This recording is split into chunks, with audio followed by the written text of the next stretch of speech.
10 வரைக்கும் கர்த்தாவே உம்முடைய இரக்கங்களையும் காருண்யங்களையும் நினைத்தருளும். அவைகள் அநாதி காலம் முதல் இருக்கிறது. அநாதி காலம் முதல் இருக்கிறது. அநாதி காலம் முதல் இருக்கிறது.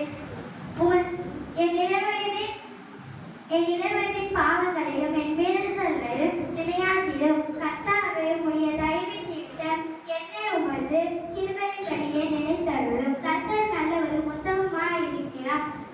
ஆகையால் அவர் பாவிகளுக்கு தமது வழியை தெரிவிக்கிறார்.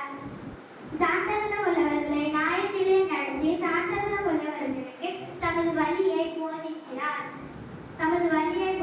கர்த்தருடைய உடன்படிக்கையையும் அவருடைய சாட்சிகளையும் கை கொள்கிறவர்களுக்கு அவருடைய பாதைகளை